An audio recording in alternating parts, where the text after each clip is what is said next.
Hello, and welcome to The Alt Left.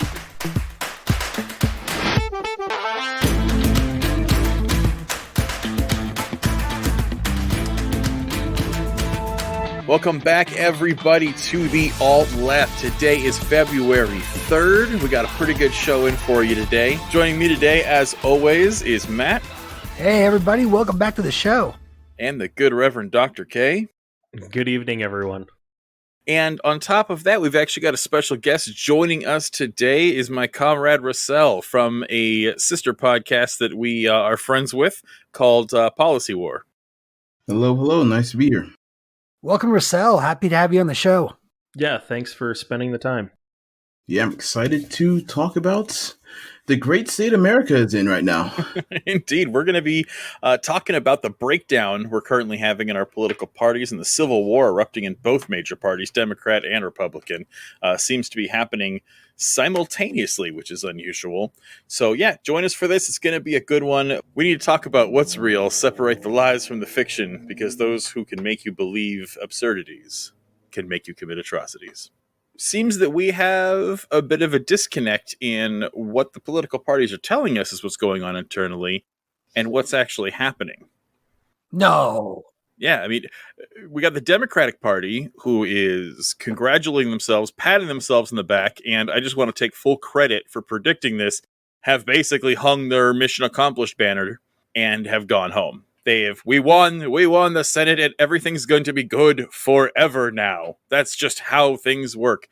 And the Republican Party is desperately trying to move on from their Trump fascism and also can't seem to escape it, even though they won't admit that. Yeah, pretty much. And I guess it depends on who you ask, because you got Mitch McConnell turtling it up and basically trying to distance himself from Trump. But then you've got, space laser aficionados. Oh my God. Jewish space lasers, okay? Get it right. From Jewish bankers, yes, they control everything. I mean, I'm just going to point it out that if it's not kosher space laser, I'm not eating it. So, Death Star of David's aside, the party is split so hardcore on that exact issue. It is this Trump cult QAnon crap that it seems to be the up and coming version of the party. That's the thing, is it's not like this is something that happened and it's a fringe group. It gains popularity every day, and it seems the old guard, the Mitch McConnells, are the ones who are losing the battle. Yeah.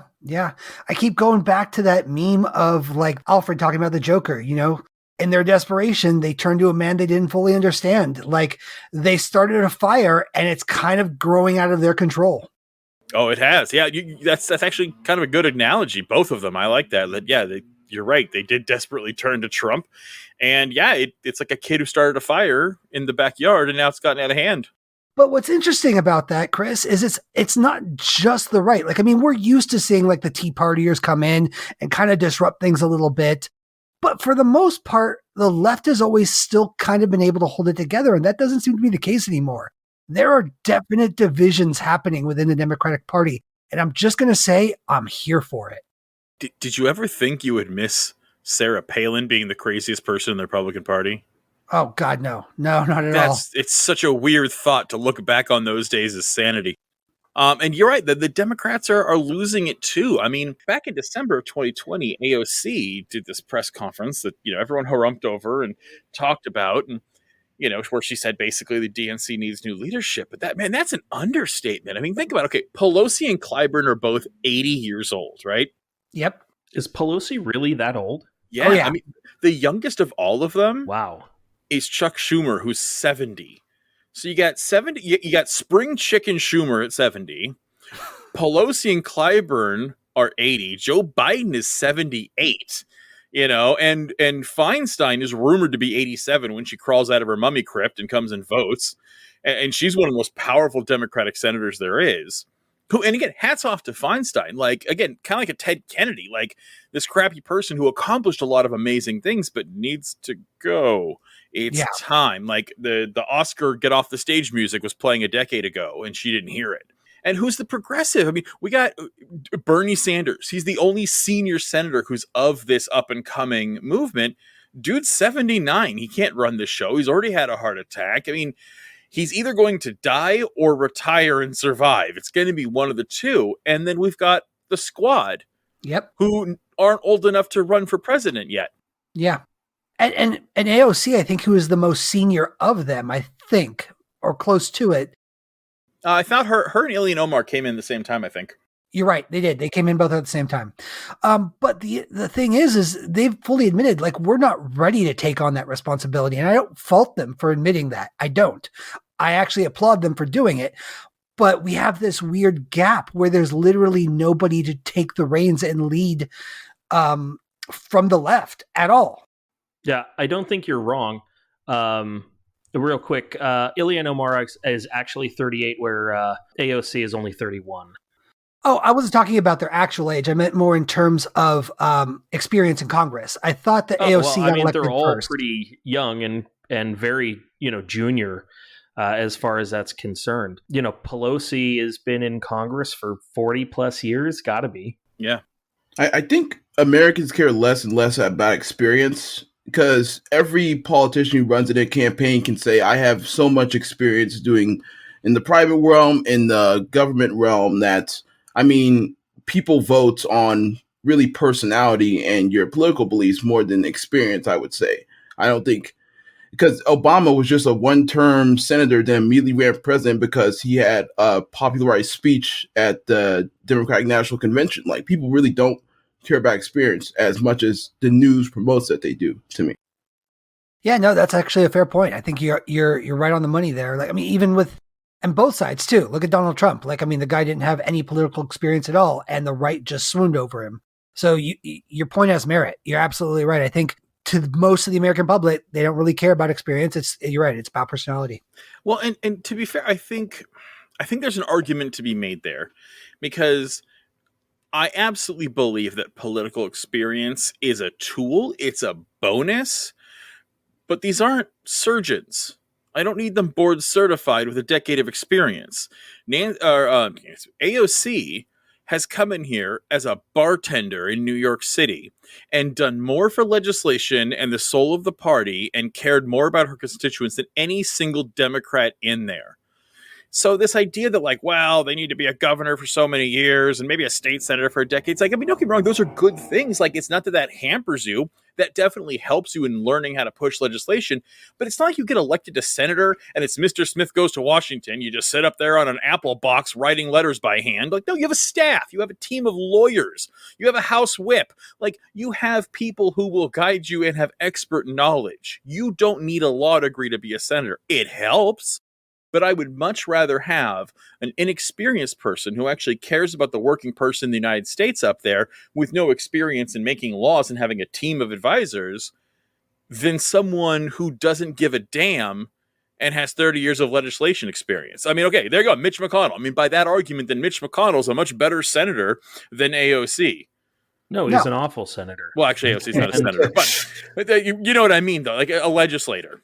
Like, that's the thing. It's so Ted Cruz, like, oh, he's a lawyer and he, used to argue in the Supreme Court. Like, what a great guy. Let's make him fucking king. No, that experience is good, but it should never be the number one qualifier. Policy should be the number one qualifier. So personality, no, I don't think that a high charisma score on your D&D sheet should qualify you for office either. But it helps. And I think it's the same as experience. These are tools that everyone has. And all I care about is, how are you going to vote? What are you going to bring to the table for your district, for your state, for us Americans? And that's all I care about. And if one person, look again, who's the most progressive president we've had in recent history? Barack Obama. He was a senator for a year and a half. Yep.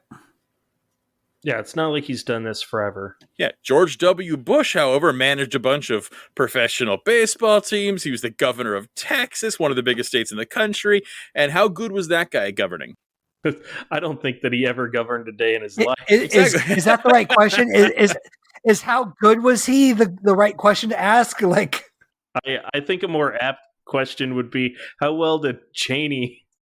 Yeah, no shit. But that's the thing. It's like, we're going to talk about experience over personality. And I don't, again, I wouldn't elect someone based on personality alone, but who they are as a person, what they stand for, and what they plan to do in office is way more important to me than how many years they served in whatever level of government bureaucracy they were in.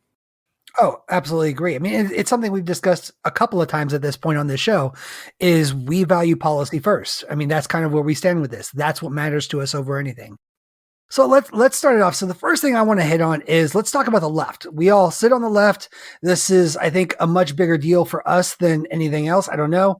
There definitely seems to be divisions now happening between the progressive side of the party for Democrats and the typical establishment centrists and liberals. And I'm actually a little bit impressed because I was honestly ready as soon as Biden got elected for everyone to just, sit back and be like, okay, we can relax now. And at least for the progressives, I don't think that's happening. In fact, in some cases, I see them even going a little bit more militant on people like AOC, people they've typically supported. One of the big things that came out recently was, I believe when she voted, she didn't force the vote for Medicare for all. That was the big one that happened. So there was a vote for Medicare for all that everyone was saying, you need to force this. You need to force this. Comedian and podcaster Jimmy Dore was a big push for this. He wanted her to withhold her vote for Pelosi as Speaker of the House in order to force this vote. But there was this big push to have her do that. Now, what most people don't understand is that the way the House works is it isn't, Democrats have a majority, they get the House regardless. No, it's literally by popular vote. The next person who had the most votes after Pelosi was a Republican. I forget his name. I always forget his name. But he's a real piece of shit, like a lot of Republicans tend to be. And so AOC didn't force the vote, and her argument, I get it. I don't agree with it, but I get it. She was like, it wasn't going to do anything. We weren't going to get anything passed. All it was going to do was be symbolic. And so rather than lose control of the House to a Republican, I chose to table this.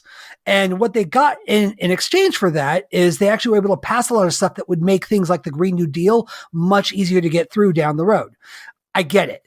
I still think forcing the vote would have been good because it would have actually forced people to put down on paper, on record, where they stood on this, and that could be used as leverage down the line as well. But I don't falter for that. But Jimmy Dore went ape shit fucking crazy, and I'm just going to say it. I've been saying it on social media. There is a terrifying cult-like mentality surrounding Jimmy Dore. Now, I don't know how big it is, but it's there, and it's very Trumpian, and it worries me. Because it is this whole mentality of Jimmy Dore can do no wrong. What he says is right. And anyone that disagrees with him is bad and wrong and isn't a true progressive. That is a scary thing to hear coming out of people that claim to be progressives and leftists. That's a small portion, though. But the fact that he was able to do this, and these same people are also the ones that are just still motivated, still pushing, and there seems to be a lot of them pulling for this idea of as soon as the Dems start saying vote blue in 22, they're going to be like, nope. And they're going to be like, remember those recurring payments you guys didn't get us? Well, here you go. And voting the other way. And if that happens, I'm going to be thoroughly impressed with the left. I just don't think it's going to happen. I agree. I agree. That's the problem is we're told the same thing constantly. I know this isn't a new idea for most, but we're told every single election cycle that look, just suck it up because the GOP candidate is so bad and so awful. You just suck it up and vote blue. Screw your conscience. That'll be next election. And that happens every single time. Every election, the Democratic Party puts out this vote blue no matter who kind of crap. We were told the same thing during the Bush administration. Both of them. We were told, and it's in the same thing in Trump. It's well, when is it enough? How many tennis bracelets until we stop going back to this abusive spouse? Yeah. Yeah, I do want to say the only thing that unites the Democratic Party is what it's against. It's against every day more than 3,000 people dying from COVID, which is a 9/11 every day, but we don't seem to care about it as much as 9/11 for some reason. We're against Trump, who just tried to basically incite a protest coup, whatever you want to call it, on the Capitol. Those are easy things that can unite the Democratic Party. But when it actually comes to real progressive legislation, they don't seem to get anything done. And I mean, we saw this with Obama when he had the House and the Senate during the first years of his presidency, got absolutely nothing done. The biggest thing he did was pass a Republican insurance plan, which forced everybody to get private insurance. Nice job, Obama. I love you so much. But I do want to say to Biden, at least they're putting $15 minimum wage on the table. At least that's something that can unite the Democrats. But I mean, if they don't even get this done, then they have to realize the left wing of the party is just growing and growing. And like, people actually want something to be passed rather than just say, hey, we're for black people in a vague way. Hey, we're against Trump. What are we going to do when we're in office? Impeach Trump. Yeah. It's the first thing we're going to, nobody cares. Like, yeah. I feel like they won't have a vision after Trump leads the conversation. Two things you said there that really struck me is like the first one about the 15. It's like, and look what we get. Finally, we're going to talk about $15 an hour. It's been almost 20 years since that movement arose. When that movement arose, $15 an hour was on average, still wasn't in like, most of California, most of like New York City. But at least for an average for the country, $15 an hour was a livable wage 20 years ago. Now it's well into the mid $20 an hour now. And we're not even talking about that. We can barely get legislators to even agree that human beings deserve $15 an hour. That is a radical idea. We can't even get them to agree that they should make enough money so they can starve to death slower, let alone an actual living wage, which is what the minimum wage was built for. And then the other thing that I have to say, like, again, that leads me to why the Democratic Party is trash, because they don't actually fight for what the people need. They fight for policy points. And just like you said, all they do, what unites them is opposing the Republican Party. And you're just dead on, man. And the Republican Party is the same way. Both of these parties suffer from the same disease where they unite each other by simply galvanizing against. I mean, look at when the election was happening. What did we get? Joe Biden's gonna give all the police abortions and force them to gay marry your poodle, and it's no one's safe in Joe Biden's America. It was like, where I would love to vote for a guy like that, but he's not. Joe Biden is this centrist warmonger, but the Republican Party bill him, as Karl Marx returned from the grave to come and steal your jewelry, and it's not even true, but that's the image they have to sell to get votes. And both parties have grown into this system of feeding off each other that way. They need that conflict of, well, at least we're not those guys. Well, and the Democrats don't even have enough balls to actually play the same game that the Republicans play. Anytime that the Republicans have control of the House or the Senate, they use it in such a divisive way that keeps anything from happening that they don't want from happening. And now that the Democrats control the House and the Senate by that 50% and President or Vice President Harris, I really hope that they start using it in that same divisive way that the Republicans have used it for decades, because otherwise we're still going to get nothing done. They need to start playing hardball. They can no longer continue this partisan or bipartisan bullshit argument or idea that they've had for so long. Well, and it's weird because every once in a while I'll see signs that they're finding their balls. A good example of this is the $1.9 trillion stimulus package. They just voted it through under budget reconciliation House rules, right? And I was like, that's amazing. That's great. Like, Republicans were trying to offer like a third of that. Biden was like, we'll negotiate. I'm like, oh, great, here we go. And then they negotiated, or they met, I should say. And Biden was like, nope, push it through. I was like, hooray. And then literally within an hour, I saw a story come out saying that Biden was open to further negotiations and changing things before it got passed. And I'm just like, we shouldn't be negotiating. You're starting at the low end with this stimulus. All right. It's not enough. Even his own speaker said the worry is that it's not going to be enough. And so anybody coming to the table with anything less, even if it's by like $1 billion, it's not enough. We shouldn't be negotiating with that. And I guarantee you, he's going to do it. He's going to tweak that bill. Less people are going to get less money. and it's going to be the same old ball game. And that's where it starts. Also, like when he did this, I saw Republican after Republican on Twitter, on news feeds. This is the most partisan move ever. This is the most partisan move ever. Democrats aren't living up to their agreement. It's the most partisan move ever. And it's just like they are owning the conversation. There is not a single Democrat that was able to get out in front of them and head that shit off. And all of them are always playing catch up. And that's what happens. They try to bully it, and then they let the Republicans control the narrative and make them out to be the bad guys. And they never do it in return when it's reversed.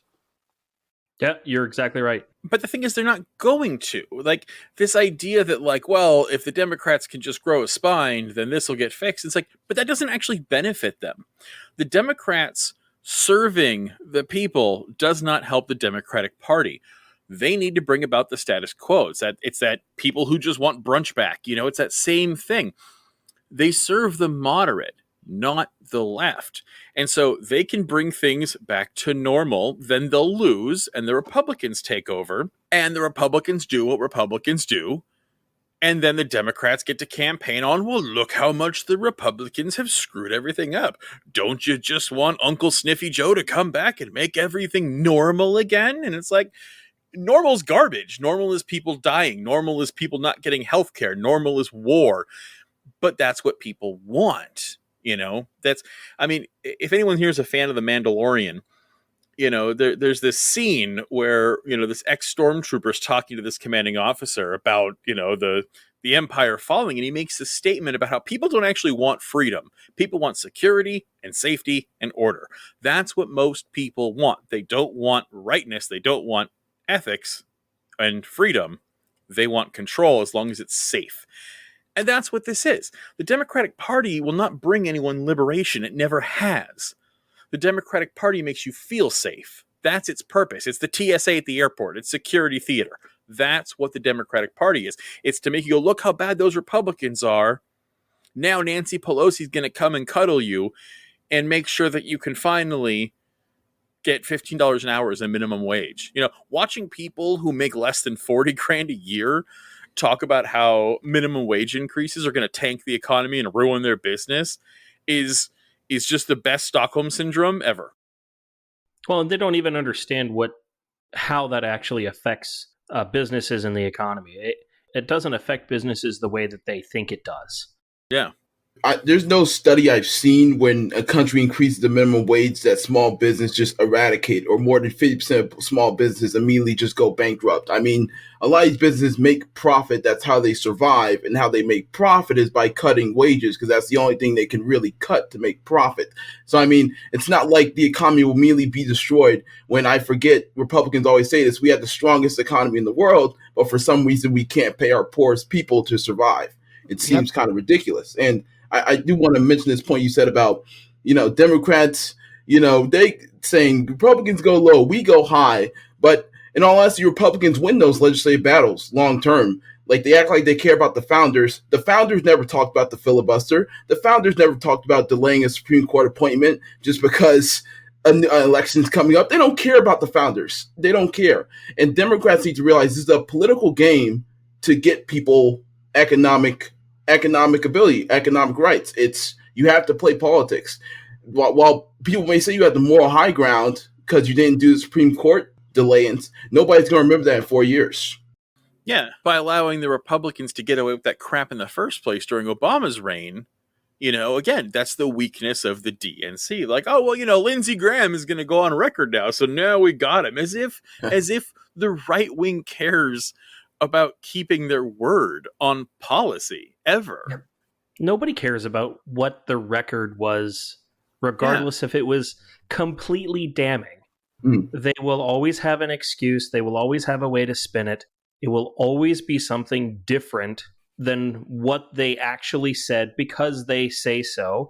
And the people that believe them will just believe them. And it doesn't matter.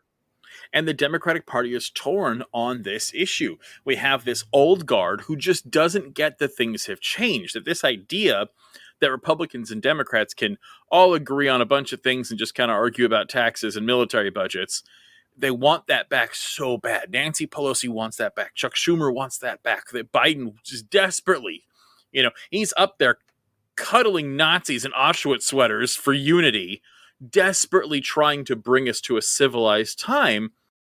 But civility isn't going to win the day. And it's like I watch the DNC desperately bending over backwards to kiss the ass of the GOP to try to make them play nice. And it reminds me of the GOP kissing Trump's ass to play nice. Yep. And it doesn't work. Nothing ever happens that way. When you have a level of malfeasance, you can't just coddle it. This is just like Neville Chamberlain of the UK dealing with Nazi Germany. He was just desperately trying to get everyone to play nice. Like, if you're just going to kill some people in the Rhineland and we're going to just kind of look past your rampant anti-Semitism and the death camps and the ghetto relocations and the work camps you're building, like, if you just promise to leave us the fuck alone, we'll let you do whatever you want to do. Just please leave us the fuck alone. Yeah, just let me have some goddamn tea in peace. You know, the British were hot off the heels of World War I, and nobody wanted another war like that, especially with the fucking Germans. And he was just desperately kissing the ass of Hitler. Stalin was doing the same thing. Stalin was like, holy shit, I've got like 17 horses and 4 slingshots. I can't go to war yet. I need to buy time. And he did the same thing. Everyone was just begging Hitler to, not be Hitler. And that works as well as you would think. And it's the same thing now. We've got fascism has taken over the GOP.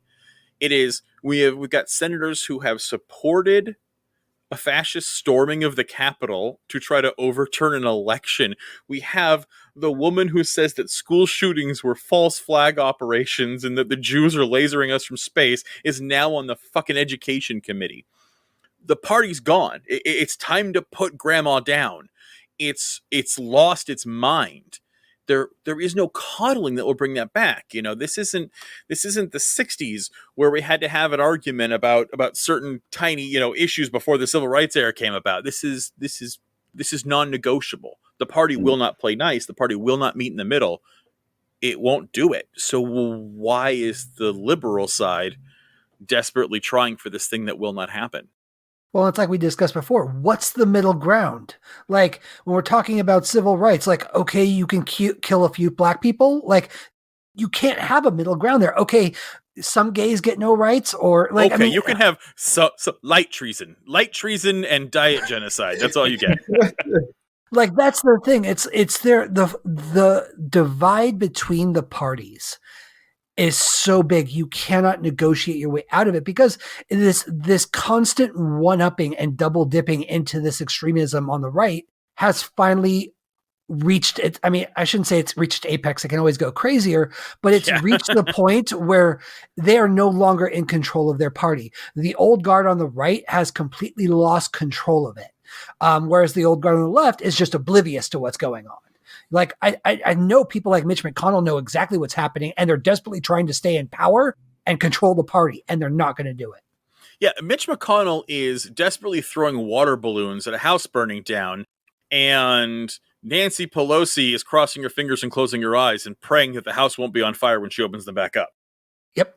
I love that metaphor. I mean, McConnell just denounced Taylor Greene, who, might as well believe in aliens invading Earth in pursuit of Jewish banker profit for She probably does. I mean, yeah, she supports QAnon. She said she'll meet with Trump. And the House is going to push forward a vote to get her off committee. So they are doing something. It's symbolic. Like, it's symbolic. I don't think it really matters. But if Trump does decide to make its Patriot Party, it shows how little he knows about history, since he'll just destroy the Republicans, which I'm all for. I mean, let's reveal how horrible the base of the Republicans are in a sense, and just open the path for Democrats to push forward more progressive legislation because they don't even have to worry about, we won't win this election if we go to the middle. Because all the new establishments say, hey, go to the middle, get the people that are undecided. Why don't you go to the left and get the progressives who are completely disillusioned with the only party they have a choice in?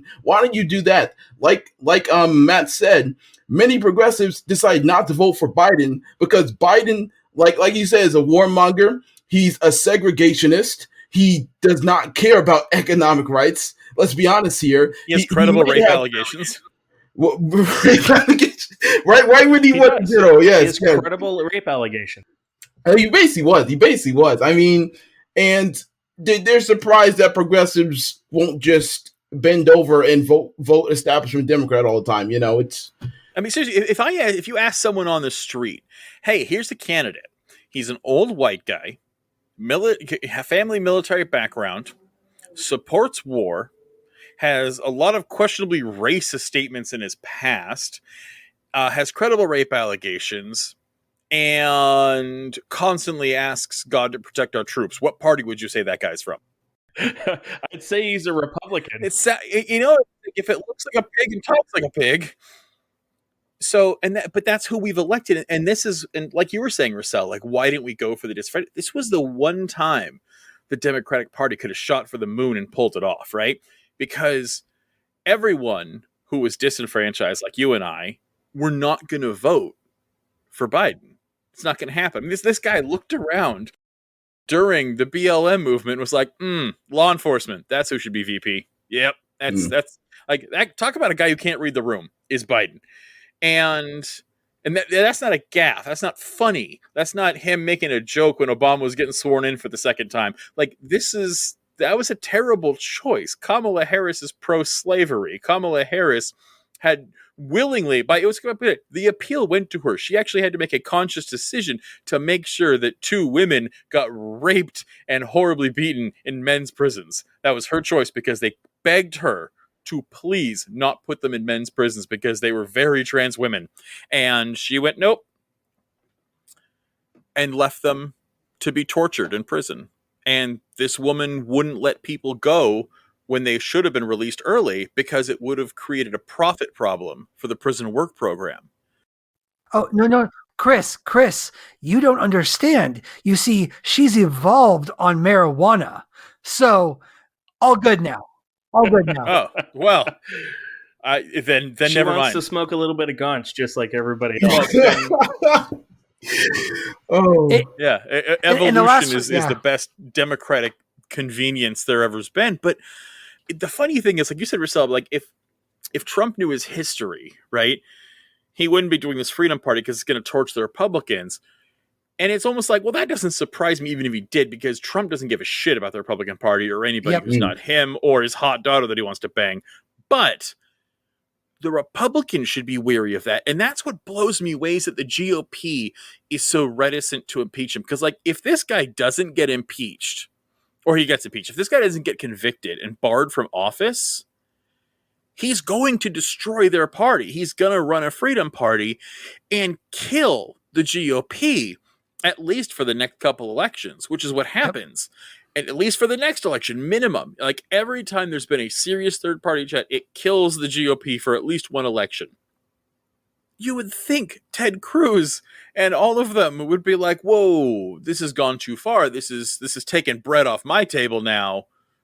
Get rid of him. He's out of office. He can't screw with us anymore. He's not even on Twitter anymore. All he's got is smoke signals from a golf course. And they're still, I mean, we talk about Democrats being spineless. They're still petrified of this fat old fascist.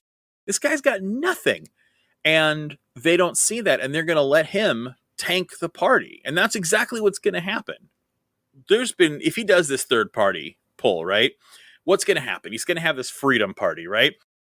And what do you guys think the split's going to be? Based on the numbers I've seen, the majority would probably support Trump. Like, I think the GOP would lose a majority of their base in that split. Yeah, I do too. I think it's going to be about half and half. What do you think, Russel? I mean, yeah, they just don't have any leader as strong as Trump in the party. So, I mean, it makes sense how it may overtake the Republican short term. It's not just that he's a leader. He's created a cult of personality. I mean, even at the riots, right before, when he was riling everyone up, there were chants of people wanting to, like, saying, screw the GOP. Like, he's already turned his followers against them. Like, the reason they're all lining up is because they know that the party isn't going to go with them if they don't. And even then, like, this is just them doing damage control. I mean, they could literally walk up to Trump and give him a handy J in a public square, and his followers still wouldn't back him. Yeah. And again, this is inevitable. We know this is going to happen. If it happens, we know this destruction is going to happen, right? So This idea of a third party mainstream candidate running as a third party, right? To kind of this cult of personality to take over, to do whatever you want to call it, right? This idea isn't new. It's happened a few times. But it never works out. But, you know, I mean, in most recent history, right, we got Ross Perot. If you guys remember him, I do. Showing how old we are on this podcast. You know, yeah, Ross I'm all Perot, up for the Ross Perot run. Yeah. For anyone who's not a dust farting dinosaur like we are, it was in 1992. Ross Perot is a Texas billionaire, right? And he ran this independent party mostly based on like NAFTA and a lot of fears about job placement being taken away. And he spent a fortune of his own money on this. And he did really well. I mean, he got a crap ton of support. Everyone, the centrists were in love with this guy. The hard right didn't like him.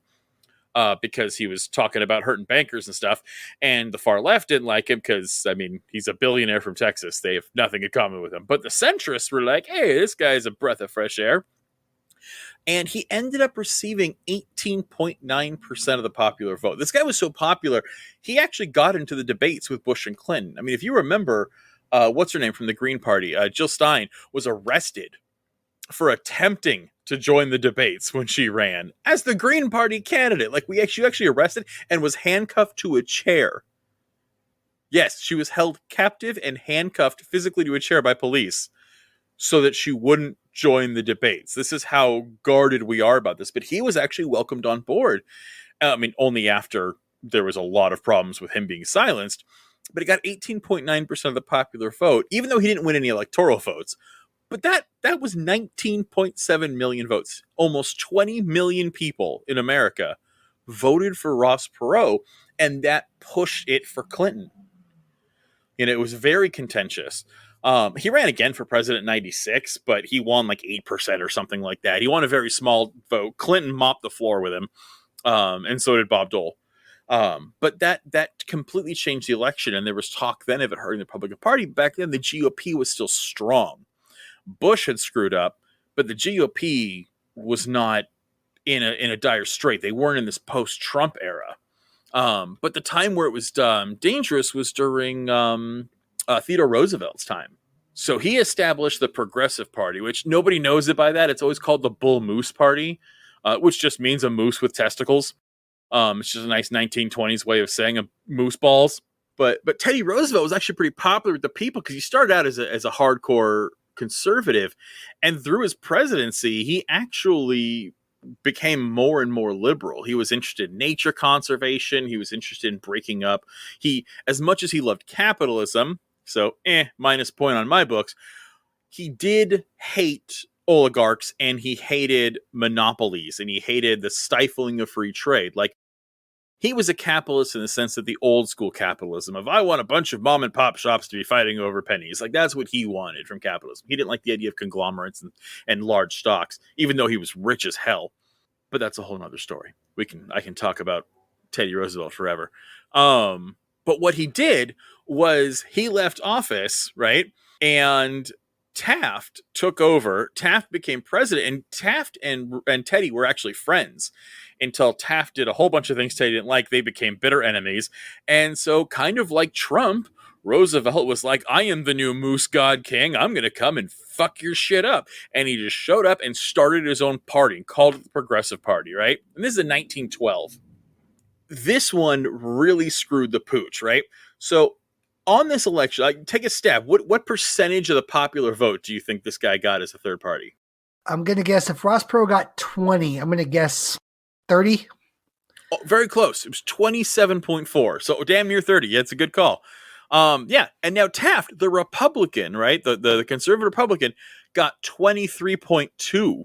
He actually beat the mainstream candidate. Now, this made Roosevelt now, and he's still to this day, is the only third-party candidate in history to ever snag a bigger chunk of a popular vote than a major candidate. He actually beat out the Republican candidate. And what this did, because Taft was actually decently popular, who wasn't popular was a Democratic candidate, Woodrow Wilson. Yeah, Wilson was a prick, right? But what happened is they split that vote. And so Wilson, this guy who sucks, got elected. He got 41.8% of the vote. That wasn't a gain from any of this. He probably would have gotten not much more than that had this been a two-party. Had he run against Taft, he still would have gotten far under 50%. He would have gotten 41 to 45% of the vote. And the only reason Wilson even got that was because he actually courted black voters. Yeah, he was promising civil rights reforms, nothing in writing, but he had all these meetings with black civil rights leaders in the South and was the first candidate to really start getting that vote in for the Democratic Party. He was the first one to try that, and it worked. It got him a big chunk of the vote. I mean, now, unfortunately, Wilson was a terrible racist, and he only made things worse with creating greater segregation in all the federal employments. Like, he supported Jim Crow. He made all these federal offices, like the Treasury and all this stuff, have separate bathrooms and toilets. He built those and completely supported it, right? And he even constantly basically said that Jim Crow was good for colored people in the South and all this awful crap. And he completely stabbed in the back. And this guy should have never won. Everyone knew that. Everyone knew he was slimy. And he won with 41% of the popular vote. And that's the danger of what we're looking at. If Trump does this Freedom Party and takes half the Republican voters with him, he could actually end up getting more votes than a GOPer, which would lead to landslide Democratic victory. And the Republican Party would be trash, which is, hey, I'm down for the Republican Party burning down. But my question to you guys is, why the hell isn't Teddy Cruz afraid of this? I don't know anymore. Like, my default, look, I have no respect for Republicans. If you're a Republican, in my eyes, you're dumb. But, like, I can't believe it's just all chalked up to stupidity. Like, I can't believe it. We can see this. They're on the front lines of this. They have to see it. They're talking to their voters. Like, they have to be hearing this from the front lines that things are not going the way they're hoping are. I mean, maybe they're arrogant enough that they think, well, if I'm just nice enough to Trump, I'll get all those voters back. Yeah, I don't know. I don't know. All I can think is, they've got to be scared of their constituencies. But at a certain point, how long are you going to live in fear of it? Like, even if you get replaced, like, you would rather go down swinging for a fascist than lose an election to a Jewish space laser lady. And like, bringing back point personality, I remember a story of Teddy Roosevelt getting shot in the chest and still doing a very long speech while the bullet wasn't lodged in his chest, because I believe a metal locket kind of saved him from death. And there's that, you can clarify more if it's a good story. He mocked the guy. He literally got shot in the chest, and he was saved by a piece of metal in his pocket, but he still got wounded, and he still got up there and basically mocked the guy. Then it's going to take more than that to take down a bull moose, and then went and gave his speech like a badass. That was a quote. Yes. I wish we had Teddy back today. Yeah, Teddy's more. Hey! I like Teddy Roosevelt. He's one of my top 10. He's one of my top 10 now. Okay, so I just want to point out that Teddy Roosevelt gained military fame by bringing a horse-led cavalry to Cuba. Man. The Rough Riders, yes. You know how the Rough Riders won that battle? Here we go. He sent in entire brigades of the colored troops to go get slaughtered until the Cubans literally ran out of ammo from killing all of the black troops, and then he strode in there and took credit for it. He basically pulled a Marty McFly. Like, he just walked in at the last second and took credit for all these people's deaths. Like, he got very lucky in that battle, if I remember. Like, it was a very rambunctious thing that was just a charge that nobody thought was going to work, and it was actually successful. Yes, he wasn't the most racially progressive president ever, of course. I agree with this, but also his environmentalism. That was dope. Yeah. And also him fighting the robber barons of that area did a lot. But I mean, back to the main point, like, that's that power of personality. But the reason people like Ted Cruz don't fight is because Ted Cruz is just a snake. He's one of the people that said the election was fraud, voted for the closure during the Senate, and one of the people honestly shouldn't even be allowed to vote on anything because obviously he doesn't care about democracy. Like, it's just insane to me. We don't even remember when Trump insulted his wife on like social media. Oh, and Ted Cruz said something like, Don't do that. You mess with my wife, bro. It's like, I promise you, I remember very well. And I make sure one day Ted Cruz is going to know our Twitter account. Yeah. Matt is Ted Cruz's personal gadfly. He literally follows this guy on Twitter, and no matter what, Ted Cruz could be like, it's 75 degrees. What a nice day for a picnic. And then Matt's like, hey, remember when Trump talked shit about your fucking wife? It's beautiful. It's like, and I swear, this is the most petty I ever get. Like, there are very few people, like the only other person that comes close, like after Trump, to Ted Cruz in my book is Lindsey Graham. And like, it's very hard to go in between.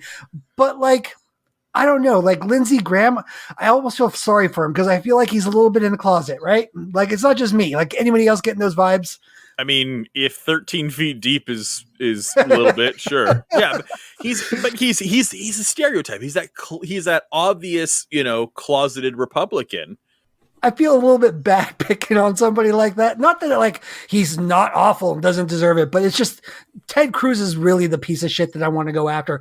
I don't even care if our podcast takes off. I just want one day for Ted Cruz to open his Twitter and see one of our responses. That's all I want. You just want a tier named after you. Yep, yes. I want him to read it, and I want him to know that there are people out there that remember that he's a piece of shit that didn't have the balls to stick up for his fucking wife and then turned around and started giving handy J's to the guy that talked shit about her. Yep. That's going to be his legacy. In a nutshell. Yeah. That's sorry. Great. I have nothing but hate for that man. But that being said, so here's the question. So we're talking about these cults of personality, right? And like, it's pretty obvious, I think, to most people, even on the right, what's going on with the Republican Party. The left, I feel, is a little bit more subtle, but it's there. I don't know. What do you guys think? Are you seeing and feeling it too? I don't think it's subtle at all. We just saw Bernie Sanders run. And again, this is not to get Bernie Bro on this one, because I definitely believe in the first time he ran, there was a coordinated effort by the DNC to push Hillary Clinton. There's proof of that. Absolutely. Yeah. But I'm not going to say that's a conspiracy, right? Like the DNC is, and here's the thing, that's the weird thing. The GOP primary system is far more into democracy and freedom than the Democratic Party is. The Republican leadership hated Trump. They didn't want him in there. Lindsey Graham even predicted this would happen, that if he wins, he's going to torch the party, and he knew it would happen, and it did happen, right? Like, they saw this coming. That's the weird thing, is they saw it coming, and now that it happened, they don't remember it. It was like a blow to the head. But they knew that, and they couldn't do anything about it, because their rules are whoever gets the fucking votes gets the fucking nomination. End of story. The Democratic Party is not that way. You could have every single vote, and if the leadership and delegates decide you don't get it, then you don't get it. Well, that's not what happened to Bernie, but they definitely were pushing that. Yeah. It was bad play. It was disingenuous. It was unethical. But I wouldn't say it was collusion and all these awful things. Now, the second time Bernie ran, this is where it gets real stinky, because he runs, and this guy is ahead of the game. He's raising more money than everyone. He's got, literally, there's, for a socialist, this guy was drowning in gold during his run, and he was doing everything for the right reasons. And then all of a sudden, Joe Biden comes along, and he's like, hey, everybody, Nazis are bad, and I miss brunch. Vote for Uncle Joe. Give us a sniff. Come on, no malarkey. And everyone just went nuts over it, but at the Democratic Party, but the people weren't. He was popular among baby boomers and the right side of the Democratic Party, but no one on the progressive side was falling for his bullshit. And it was showing. Bernie was still ahead. And then what happens right before Super fucking Tuesday? Oh yeah, I remember what was it? It was because Kamala already jumped out early because she ran out of funding. Buttigieg was one. You had Cory Booker, Pete Buttigieg. Yep. And Klobuchar, Yang. Elizabeth Warren. Cory Booker and Elizabeth Warren. Yeah, Elizabeth Warren. She was a spoiler for Bernie. They all dropped out on the same day. The day before, in a coordinated effort, dropped out and then announced their support for Biden. And that is where it's like, this is not democracy. That was a coordinated effort where all these people, again, Elizabeth Warren had a lively campaign. Buttigieg was actually doing decently. Obviously Bernie and Biden were the top picks, but clearly DNC leadership came down on them and was like, hey, drop out or we'll end your fucking careers.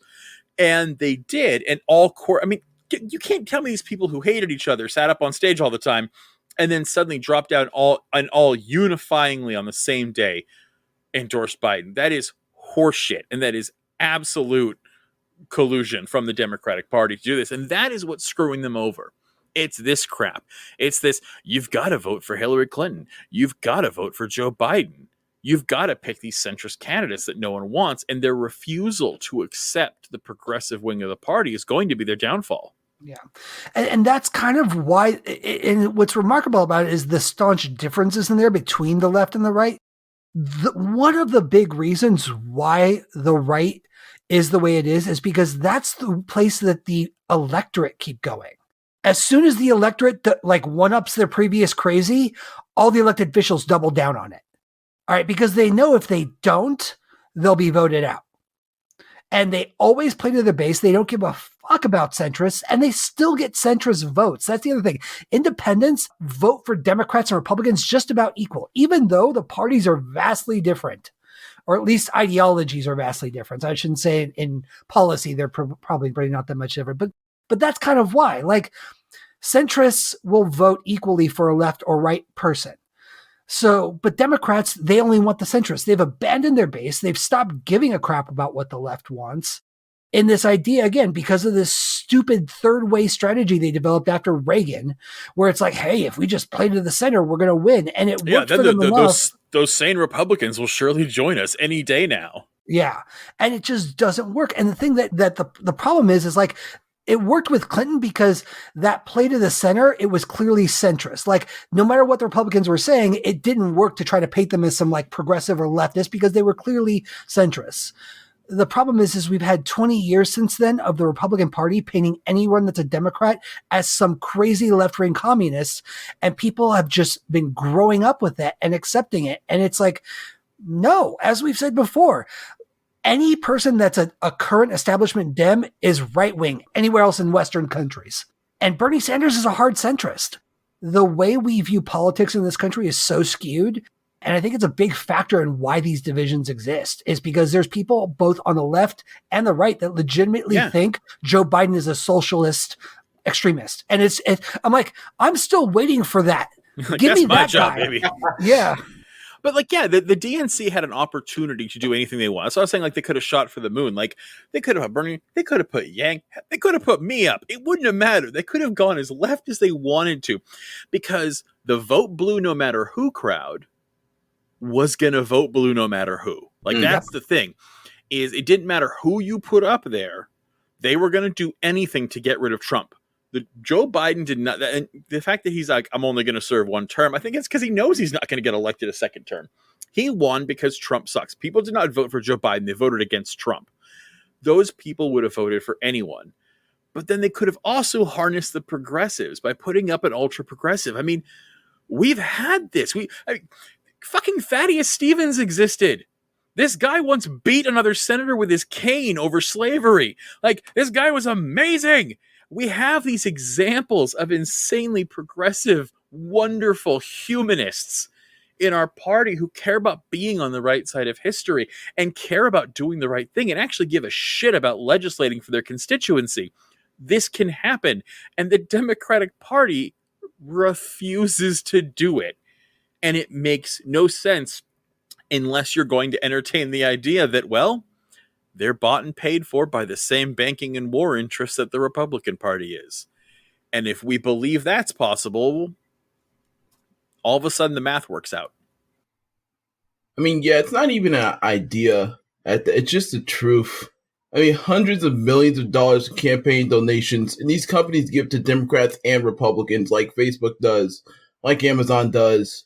I mean, the Koch brothers basically invented the Libertarian Party just to try to get a flat tax cut so they pay less taxes. Like, it's almost every politician is bought and paid for. And the only reason why progressives can be progressive is because they are not bought and paid for. Elizabeth Warren, the spoiler candidate for Bernie, because she did not drop out when every establishment candidate dropped out, decided that during the general, I will take campaign donations from rich donors, but during the primary, I won't. And then she eventually caved on that. It's just in the Washington, the idea is that you cannot win unless you are funded by billionaires. And, we're proving that wrong. Yeah, we're proving it wrong. Hopefully people realize that you should not be trusting that these people who are funded by millionaires will have your interest in mind, because $1 million donated is way more important than one vote in the ballot box. Yeah, and what's funny is that we're almost proving the Republicans right on this one, because the Republicans are the ones who are screaming about the establishment and get rid of these old establishment characters, and that's why they bring in, quote unquote swamp drainers like Trump, right? But in reality, the Democratic Party is the one who actually needs to follow that. I mean, Elizabeth Warren, like you said, perfect example.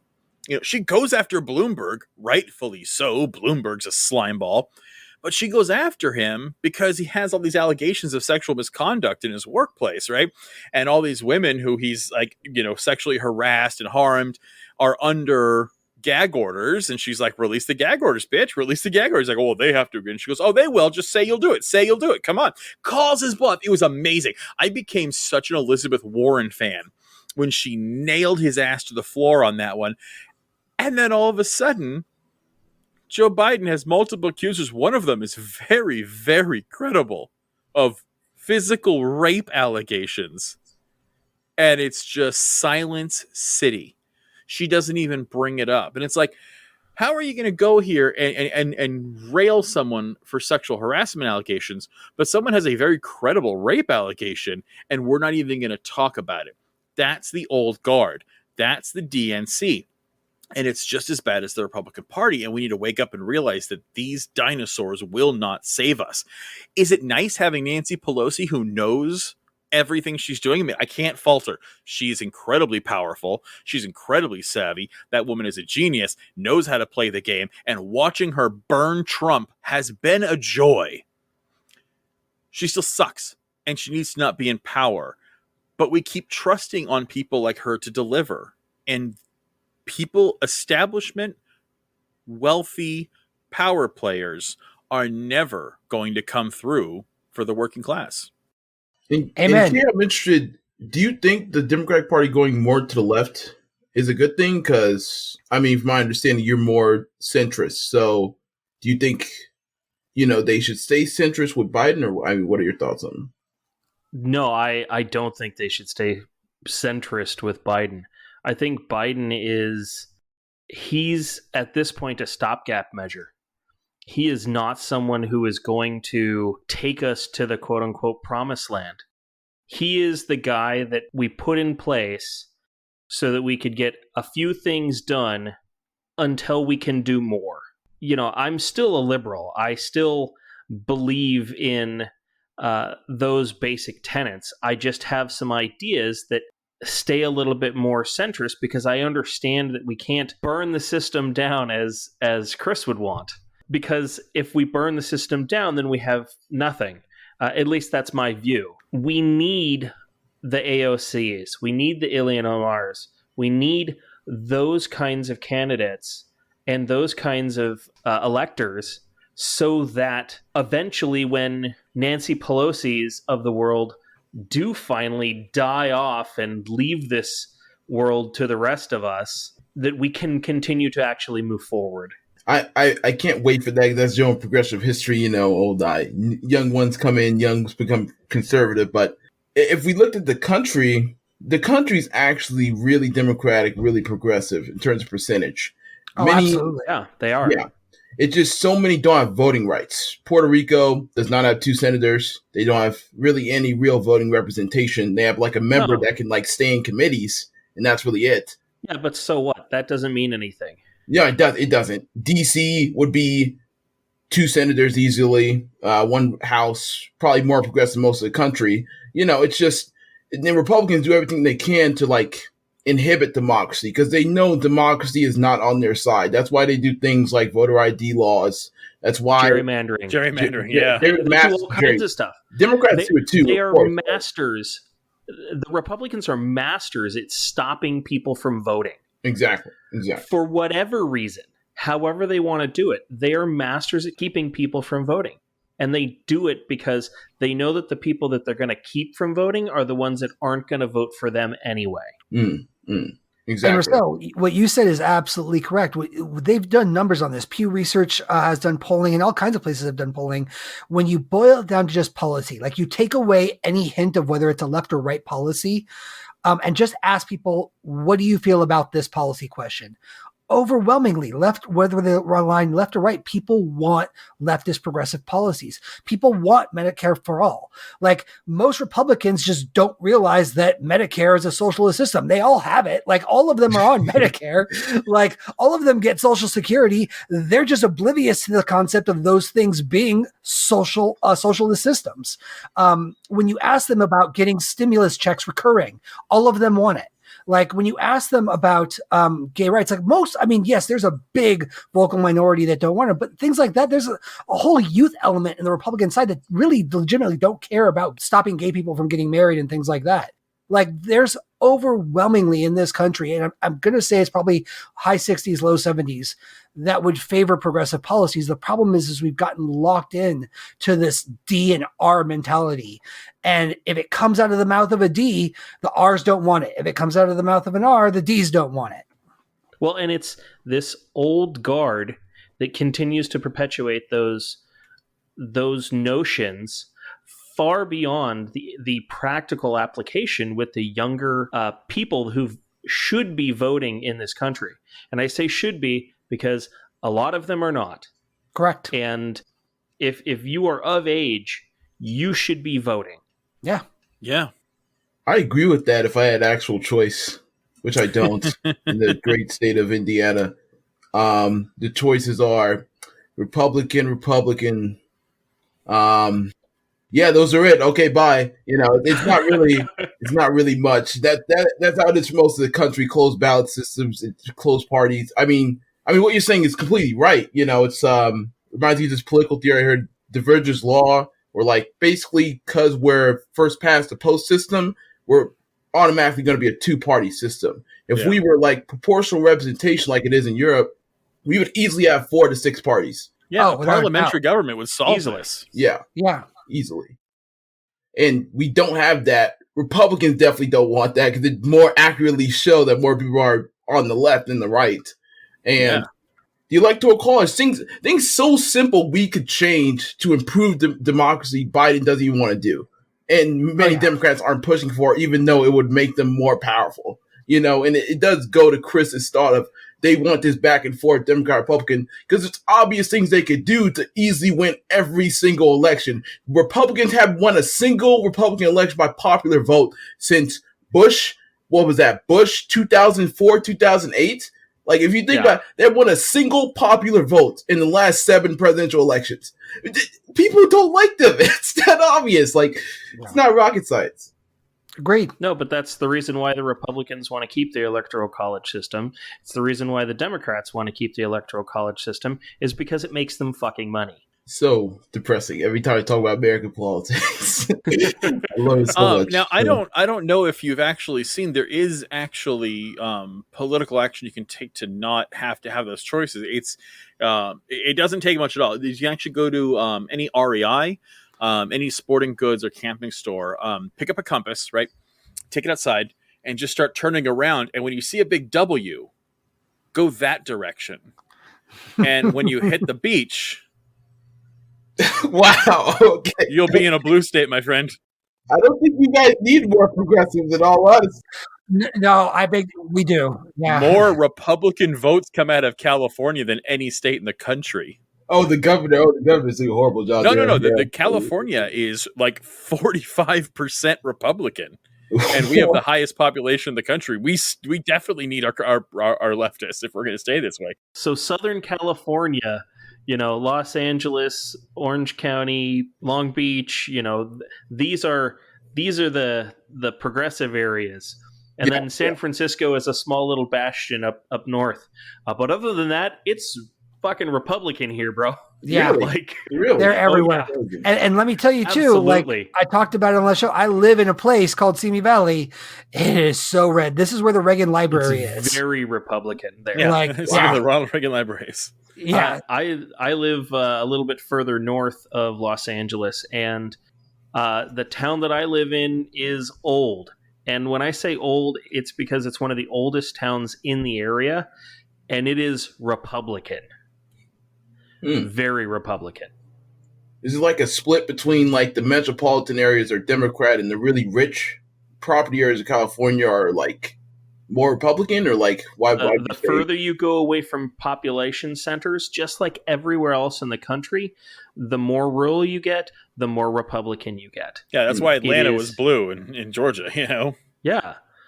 There's like 5 different cities in Georgia have dense population centers, and then everywhere else that's rural is all Republican. You know, that's just the way that it is.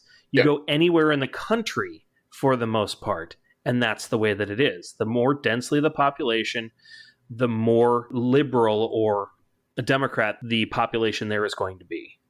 Yeah, I just thought California was more urbanized than most states in the, like, it's 25% of the U.S. GDP. Like, I would assume California is urbanized in its cities: Los Angeles, San Diego, San Francisco, Sacramento. These are big cities. Most of this country is farmland. Most of the produce in the United States comes from California, where we are mostly farmland. All right, well, we can jerk off about the West Coast all day long. I think we're all, in agreement. This is a space we're going to need to watch. Is both of these parties are falling apart. I definitely think the GOP is in more dire straits. I think this is that blow to the head we see coming. We know the GOP is about to crumble over Trumpism, and again, there's a possibility it could be saved. Maybe, Jesus will come down and rapture McConnell and Ted Cruz, and we'll survive this, but I don't think so. I think the GOP is now going to have to lay in the fascist bed they've made. And I think everyone's going to be focused on that. And then we're going to watch the Democratic Party implode once their leadership vanishes overnight. And there's going to be a vacuum. And nature abhors a vacuum. And typically vacuums are filled by terrible people, not good ones. So we'll see what happens. But that was a fantastic discussion. I'm actually really glad you're here for that one, Russel. Why don't we? So thanks for joining us. No matter what, it's been awesome having a voice that wasn't just your average white Californian on a podcast. It was nice to actually make ourselves different from 99% of podcasts out there. Give us a plug, man. You come from the Policy War, which is a really cool podcast. I've listened to you guys. I like what you do. Tell us about it. Yes. So Policy War is a podcast similar to this alt-left podcast, but instead of just people on the left, we have people from all over the spectrum. I'm the progressive on the show. We have a libertarian person on the show and a conservative on the show. And we want to focus just on policy rather than individuals. We think that America has become too partisan, and we made this, if you can believe it, before the raid on DC, before this whole talk about unity, America's just become more partisan, and we wanted people to be just more educated on the actual issues. So if you want to hear a little bit about policy and public issues from all sides, I think Policy War would be a good podcast for you. You can find us anywhere. We're on any podcast platform you listen to: iTunes, Spotify, Stitcher. Just search it, Policy War. Can't recommend them enough. In starting this, we've been getting into a lot of podcast listening. I've listened to probably in the hundreds now of like different podcasts just doing exchanges with people. Policy War is one of only 3 that I still regularly listen to. So it's absolutely worth checking out. Cannot recommend them enough. Yeah, and unlike our ridiculous hour-long podcast, Policy War runs about half an hour, and it's far more bite-sized. So when you're on a long commute, definitely join us. And when you're only running to the store, you should really tune to Policy War. It's really worth your time. It's a good nugget of info. And I'm not just saying this because Russel's here and I'm going to talk crap tomorrow. It's actually a good podcast, and I really recommend it. And we don't only have Russel because he's the progressive. He's the only one to come on. I want to make it very clear, Russel, your libertarian and conservative co-host are also welcome here to come. We would love to have dissenting voices as well. Agreed. Okay, that'll be good to know. There'll be a lot of disagreement, which I love. I don't know how much they love, but but again, thank you so much for coming on here, man. I want you to know, like, it's been great having you, and anytime you want to come back, you sir are always welcome. Yeah, thanks for having me. It's a great conversation. Matt, how are we doing online? Pretty good. I'm actually really getting excited. I think people are responding well to our shout out section because we've got 3 or 4 this time But they're kind of long, so you're going to have to bear with me here. The first one is a returning user, Mike on YouTube, referring to our previous episode. He comments with the topic of the environment on the mind. Something I would love to hear from you guys are your thoughts and opinions on national parks and monuments. With your views of other countries' history, do you feel that they are something to maintain and be protected? Should ownership be in the hands of the federal government? And if so, do you agree with how they are being managed and funded? And Russel, as a guest of the show, please feel free to give us your take as well. By all means. In fact, let's Russel, what do you think first? Let's hear your voice, man. I mean, it's funny how we talk about TR and then there's a question about national parks because he's literally the person that started that. Yeah. They're very important. Yellowstone has been under a little bit of stress, but, I was reading this thing about this land ethic and how humans tend to think of the environment in short-term economic growth, and that leads to the destruction of the environment. National parks make sure we actually protect the environment, actually can travel to it because they're important in this complete, more urbanized world we live in and actually respect it more. So I think they're important for our history, but also our future. Yeah, I actually firmly agree with federal ownership of this land. These are national treasures. End of story. These are amazing places that need to be preserved. Private industry, private individuals will never be able to pull that off, and it will always fall into the worst of actors to destroy and exploit them. And I think we have destroyed, exploited, and stolen enough land in this country, and I think we can at least give it, if we're going to have the federal colonial government control them, it's at least better than oil companies. And I am for preservation of all national parks, and I would like that expanded. I would like the federal government to go ahead and buy more land surrounding them and grow the national park system. I think it's vital. Agreed. I think also growing that national park system, wonderful idea, needs to absolutely happen. As far as monuments are concerned, because that was part of the question, I don't believe in monuments. I don't want any more Mount Rushmores. I don't want any more things being destroyed or built in places unnecessarily. We need to be conservators of the land, not effing it up so that people will quote unquote come and see it. Well, I mean, you got a point there, but I think that monuments, are like in cities, for instance, are actually absolutely a necessity. Yeah, but we're talking about national parks. Yeah, we're not talking about, we're not talking about a statue or something like that in the middle of an urban city center. We're talking about monuments. Yeah, and to be fair, Mount Rushmore, I think, should actually be destroyed. Mount Rushmore is, or maybe preserved as just one of our greatest sins. I don't know. I think the land of Mount Rushmore should be turned back over to the native population of indigenous American Indians who actually own that land. And we took that was the grandfathers. We took one of the most sacred sites in the nation and dynamited it to put a bunch of colonial faces on it. It is disgusting. Mount Rushmore is one of our greatest sins, and it is a blight. But at the same time, it's a beautiful representation of America. So I believe that Mount Rushmore should be completely turned over to American Indians and just handed over to AIM, and Red Fawn gets to decide what happens to it. And if they want to restore it and do something to it, great. And if they want to hold it up as reasons why we are terrible, I'm okay with that too. I believe Mount Rushmore should absolutely be returned to the natives. Federal control should not be over that land. I would be absolutely happy with that. But in terms of monuments in general, I despise them. I think that they're awful. I'm with you. Because we are not typically enhancing things. We are typically destroying them when we build monuments. Yeah, it is absolutely colonialism at its worst. So got a couple more. So the next one is from Rose and Sage. Now, this person's been posting on our Instagram and giving us shout outs there. This one was probably the longest, so I wanted to take special attention to it because the other ones were easily answered. So with this one, I just finished episode 8. That was the one where we talked about economics. It was such a good episode. I've been trying to educate myself about much of the content you covered for years, and you made it much more clear. I have an in-law relative who's a 1%er. Ugh. And I've gone around and around with him, and you solidified my arguments and gave info to more effectively back up what I've been saying. I agree 100% with Matthew about the lottery dream. if I won the lottery, I wouldn't want to be like a rich billionaire or whatever. I would just live in a simple home. My in-law has convinced himself that everyone wants to be rich. And when I countered that wasn't true, he faltered and cut off the conversation. Right on.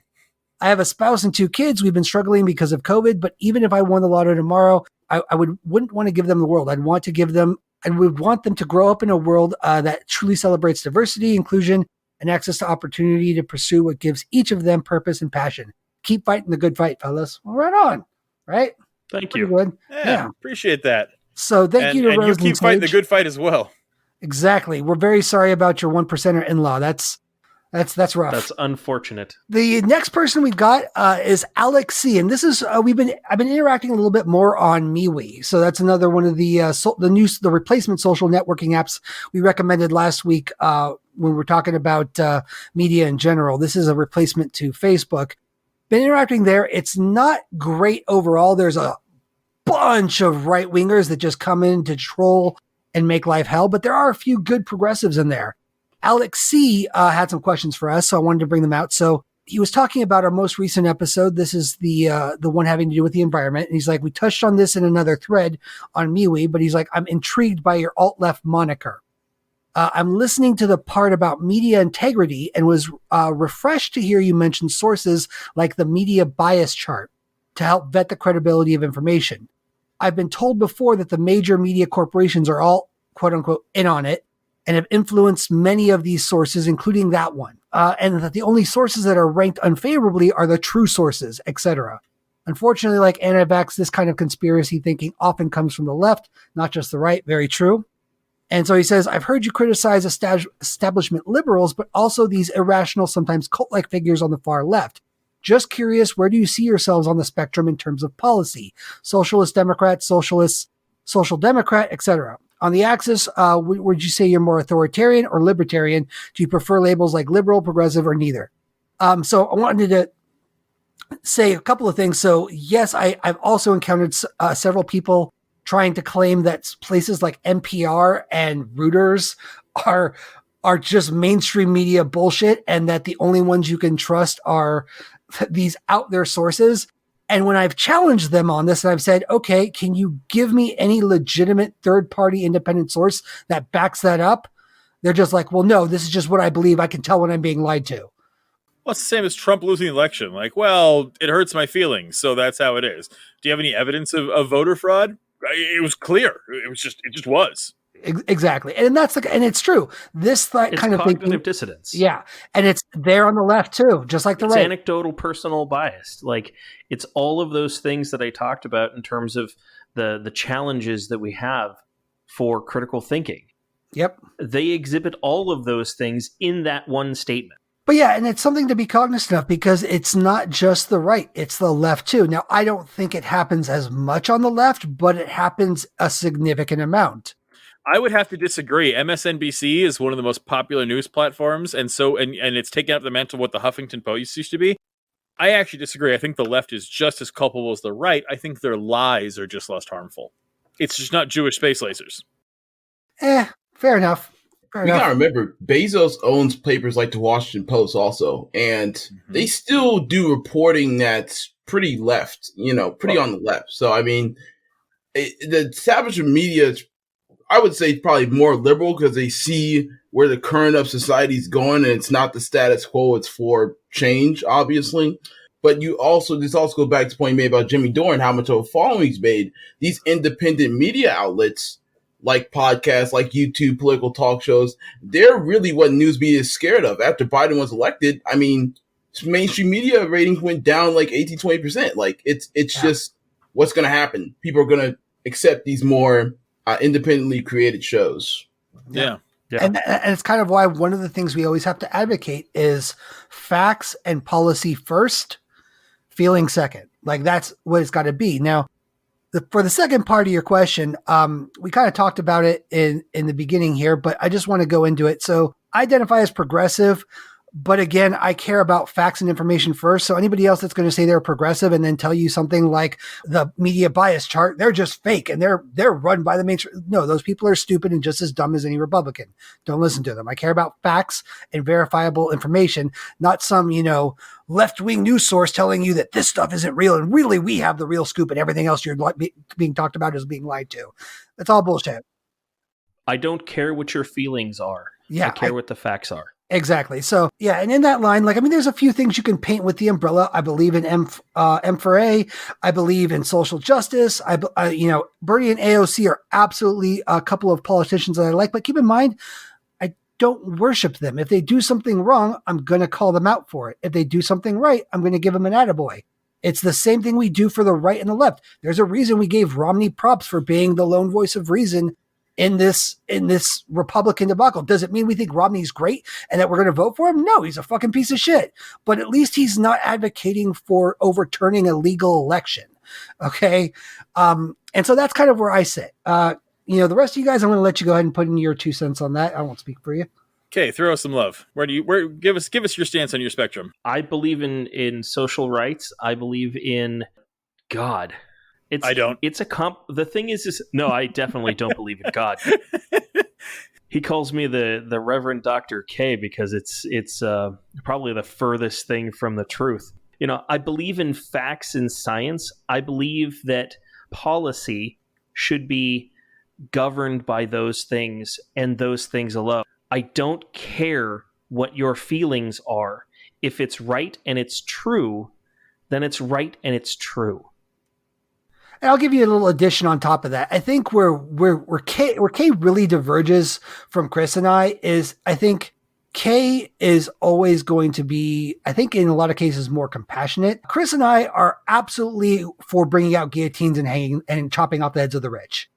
Kay is going to be that guy. It's like, well, hey, they're probably good people in there too. We probably don't want to kill them. Maybe you guys should just hold on a little bit. And that's a good thing. We don't want to kill all of them. Yeah. I just want to be a voice of reason. Like, we can't always go running into every fight wanting to kill the other side always. Russel, give us your blowdown. I'm a social democrat, I would say. If I could live in Sweden, then I wouldn't have this show, because Sweden's basically I want America to be like. I don't think being a billionaire is inherently bad. I just think society should redistribute wealth so people aren't starving and homeless on the street while billionaires are buying their 10th yacht. I don't know why this is so controversial, but You're a monster, sir. How dare you? Yeah, I mean, I'm punishing them for having billions of dollars that are just sitting in a Switzerland bank account. I mean, I'm a social democrat. I support social rights, equal rights for everybody, and increase social distribution of wealth. That's that simple. Right on. And then we've got Chris, our card-carrying communist. Chris. I believe that the only way to actually have true liberation and freedom is to have a capitalist system run itself. That only through the invisible hand of the free market can the best of us rise to the top and then use that money philanthropically and to have it trickle down to the people who truly need it. That if we can simply put our faith in God, country, and self-reliance. Whoa, hold on. I think you've gone off the deep end here, sir. Wait, hold on. Did Chris just go so far left he became right? I forgot to. Yes, horseshoe theory is real and valid. And that's what it would be like if horseshoe theory was real. But since we live in reality, let's talk about reality. My political spectrum is obviously very far left. I am absolutely a socialist. I am a communist. Those are dreams, obviously. I don't think it's going to happen overnight. But I believe, just like Russell said, the redistribution of wealth is the key. I think that workers are the ones who produce the richness of their companies, not the ownership caste. And I don't believe it should be legal to be a billionaire. I think that is a crime. I don't think that landlords are doing anything but leeching off of working class people. And I believe that money truly does need to be forced into places where it can actually do good. I would say I am definitely, it's almost like I look at the anarchists and they talk about having self-running small, communal areas as self-governing, and that's how it should be. And I think it's a beautiful thing. I think you need authoritarian socialism to get there. I think you need the government to literally force the most evil and selfish of people to help people. But that's what I want, is I want everyone to have the resources they need. And I believe in equity, not equality. For the most part, the three of us, I think, all kind of fall in line there. It's not so much that we it's just disagree Russell at the that's end. The problem. That frickin' Republicans. Four of us, my apologies. Four of us all kind of agree on that. Like, I think we all like to see that as the end goal. I think where we disagree the most is how we get there. Is that a fair statement? I think that's a fair statement. Yes. Thank you, Alex C. I appreciate you reaching out. The last one I wanted to hit up, this is a quick one. We've got a new follower on Twitter who's been pretty active. This is at, I hope I'm getting this right, Basehead Faye. And one of the things she just wanted to point out is she can never decide who she's more ideologically like, me or Chris. She's a fan of the show. She's been commenting a lot, giving us a lot of retweets on all of our clips and stuff. So I wanted to give her a quick shout out. Thank you for listening. Thank you for all the retweets. You've been great. It doesn't matter who you're closest to, as long as you're not Kay. Wow. Wow. So, but yeah, thank you everyone for being here with us. Thank you for the reaching out online. Thanks for being involved in our Twitter, in our Instagram. We love you following us. We love hearing from you. Please keep listening. Keep us around. Thank you for letting us into your ear holes again and again. Russel, thanks for joining us. It has been a pleasure having you here. It's been nice to have a different voice. And everyone, please take care of yourselves. Take care of each other. And remember, kids, the revolution is you.